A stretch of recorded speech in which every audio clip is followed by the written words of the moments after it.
Hey, y'all, come look at this. के लिए बहुत बड़ी खबर, पाकिस्तान घुस गई भारतीय सेना। ये अज्ञात बॉर्डर पर पाकिस्तान के भीतर दाखिल हो गई भारतीय सेना।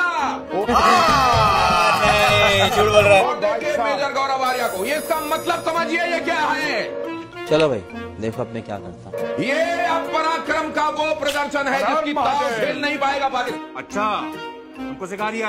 अज्ञात बॉर्डर पर कहा जा रहा है कि भारत की सेना, भारत की आर्मी घुस गई है। उफ उफ उफ उफ उफ उफ उफ उफ उफ उफ।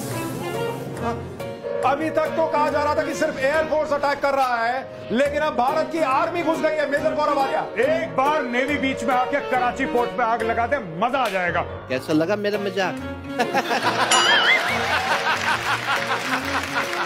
एक बार नेवी वाले आप भी जरा अपना इसमें हिस्सा डालो। आर्मी अंदर घुस गई है पाकिस्तान में। INS विक्रांत है, वहां से करिए 15-20 BrahMos fire, set fire to the Karachi port. आग लगा दो कराची में, फूंक डालो पूरे शहर में। अल्लाह माफ करे, बहुत मनुष्य लग रहे हो, मत करो, रहने दो, बहुत बुरे लग रहे हो। तौबा तौबा तौबा, सारा मूड खराब कर दिया। मेजर गौरव आर्या, क्या आपको लग रहा है पाकिस्तान का नक्शा बहुत बुरी तरह बिगड़ने वाला आज रात? मैं बता रहा हूँ, आज की रात देखना कयामत की रात है पाकिस्तानियों। सो मत जाना, आज की रात को कयामत की रात है। तुम्हारे सर पे मौत का नंगा नाच हो रहा है।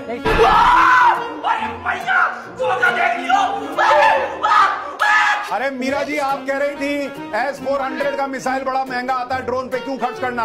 अरे भाई, भारत कह रहा है खुला खुला खर्च करो, इनको कंगाल कर देना है। कुछ तरीका है भीख मांगने का? जी, हमारा जो महाराजा रंजीत सिंह का लाहौर है वो बहुत जल्दी वापस हमें मिलने वाला है, बस कुछ गिनती के समय बचे हुए हैं।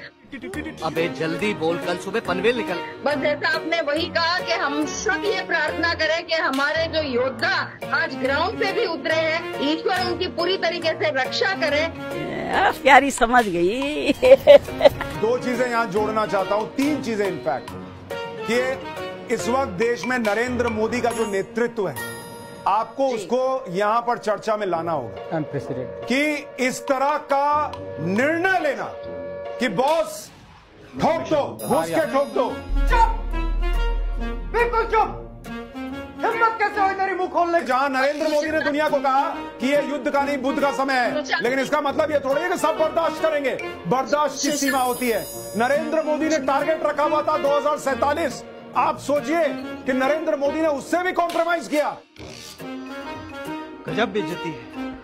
पिछले 10 साल उस आदमी को आपको मानना पड़ेगा भाई।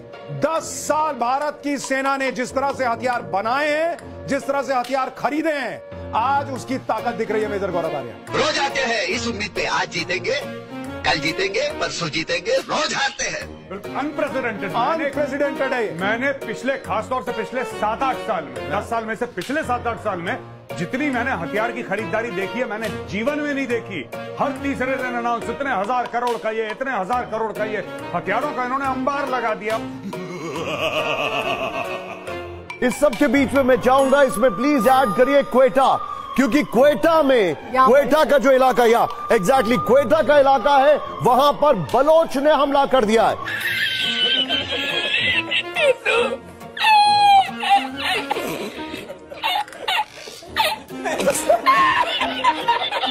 इंडियन नेवी की पोजीशन यहां पर कहीं पर है, यहां पर इंडियन नेवी है।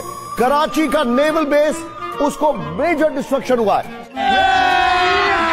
अभी मजा आएगा ना भिड़ो। बहावलपुर उनका एक स्ट्रैटेजिक टेररिस्ट हब है, जिसके ऊपर सेकेंड काउंटर स्ट्राइक किए भारत ने, और it is going to be very lethal. हम करें तो करें क्या, बोले तो बोले क्या। लाहौर से सारे अटैक्स ओरिजिन हो रहे थे पंजाब की तरफ, उसको न्यूट्रलाइज करने की कोशिश है।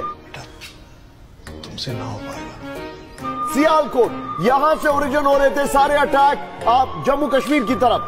पीओके के ऊपर कोटली से अटैक ओरिजिन हो रहे थे, उसको न्यूट्रलाइज किया गया है। और इस्लामाबाद उनका हब पॉइंट है।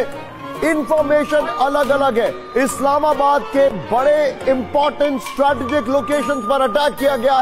बंद करो, हाथ जोड़ के मैं मोदी साहब से गुजारिश करता हूं।